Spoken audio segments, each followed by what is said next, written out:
Akapela Hachiwazo na chime chaka kiteza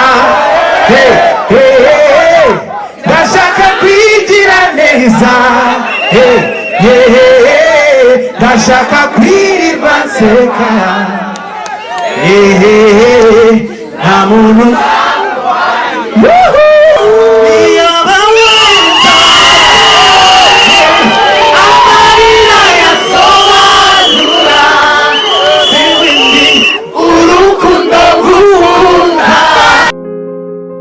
Ni mu gihe rero abafana b'umuziki nyarwanda bamaze imyaka irenga 10 bagereranya impano z'aba basitari babiri ni Bruce Melody na The Ben. Abangaba bakunze kugenda bagaragara mu muziki mu bitaramo bitandukanye, bose bagenda bagaragaramo, ariko ibingibi bikaba bigaragazwa n'ubuhanga buri musitari wese agenda agaragaza ubwo ari ku rubyiniro. Mwijoro ryo kuri uyu wa gatanu tariki 5 z'ukwezi kwa gatandatu uyu mwaka wa 2026 rero ni hariya muri Cap Kigali. Angaha habereye ibiganiro n'abanyamakuru, ibiganiro nyine byatangije ku mugaragaro ibitaramo bya Bruce Melody na The Ben bise Summer Country Tour. Ibingibi ni ibitaramo bizazenguruka hafi intara 5 zigize igihugu cyacu cy'u Rwanda. Bana natwe ukanda subscribe kugira ngo buri kimwe cyose ngiye kugenda nkugezaho ubashe menya wibereye iwawe. Ikaze. Ni mu buryo rero bwa gicuti bugenda bugaragazwa n'aba basitari Bruce Melody na The Ben, aho nyine buri umwe afata umwanya agategura igitaramo maze agatumira mugenzi we. Ibingibi rero ni ibintu bigenda bigaragaza umubano uri hagati y'aba basitari bombi, nk'abo twakwita ko ari abasitari bakomeye kandi banini nyine muri iki gihugu cyacu cy'u Rwanda, aho nyine bagenda bagaragaza umubano wabo binyuze mu gukorana mu bitaramo baba bagiye bategura. Mwibuke neza mu minsi yashize uyu nguyu The Ben yakoze igitaramo yise Kan, maze agitumiramo uyu musitari mugenzi we Bruce Melody. Bruce Melody nawe kubibona yahise ategura igitaramo yise Summer Country Tour. Iki ni igitaramo rero kizagenda kizenguruka impande enye zigize igihugu cyacu cy'u Rwanda.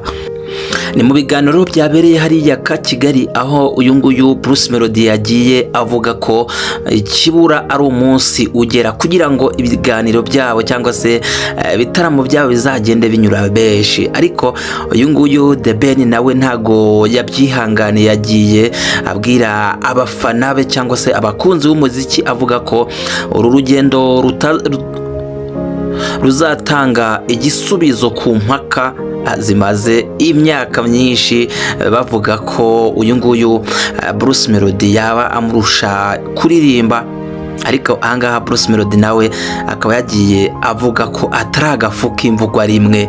Uyu nguyu yabivuze muri ayo magambo avuga ko ataragafuka imvugwa rimwe muri ibi bitaramo, ariho nyine azagenda agaragaza ko arenze uyu nguyu The Ben. Ibitaramo bisa nkaho biba birimo uguhangana kwishi, ariko mu by'ukuri ntago ari uguhangana, ahubwo nyine no buryo bwo kugira ngo buri wese agende yikururira abafana. Ibintu rero benshi bagenda bakeka bagenda bavuga ugutandukanye.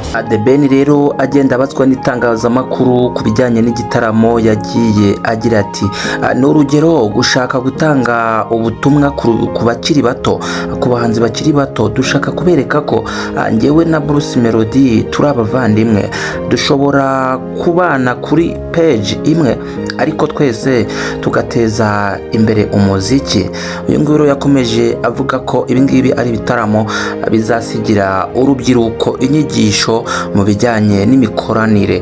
The Ben yakomeje avuga ko gukorana na Bruce Melody ari imwe mu ntambwe nziza izagenda yigisha urubyiruko mu bijyanye n'umuziki wa hano mu Rwanda. The Ben yanashimangiye ko intego nyamukuru ari ugutanga urugero rwiza ku rubyiruko ndetse n'abahanzi bakiri bato. Ibi rero ntibyagiye atangaza ubwo rero itangazamakuru ryagendaga rimubaza ku bijyanye n'igitaramo. The Ben rero yavuze ko ntabwo ndi agafu k'imvugwa rimwe, kubera ko nyine Bruce Melody yari yavuze ko wewe nyine ngari agafu katari imvugwa rimwe, atari agafu k'imvugwa rimwe, ariko The Ben we yaje avuga ko atari ko biri, ahubwo yavuze ko ayo magambo yahise akurikirwa n'ibitwenge mu cyumba aho nyine muri ka Kigali, aho bagendaga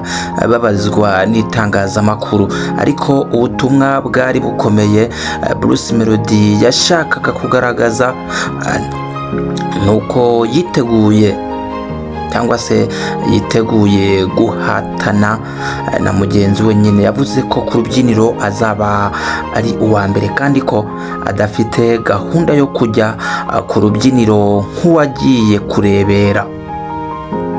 Mu by'ukuri rero uko ikiganiro cyagendaga gikomeza niko byarushagaho kugaragara ko aba bahanzi bombi bazanye imbaraga zingana muri iki gitaramo barimo baragenda badutegurira. Nta n'umwe wagaragazaga intege nke, kuko buri wese yabaga yifitiye icyizere nyine ubwo bagendaga baganirizwa n'itangazamakuru hariya nyine muri Cap Kigali. Bruce Melody rero yavuze ko igihe kigeze kugira ngo umuziki nyarwanda uve ku rwego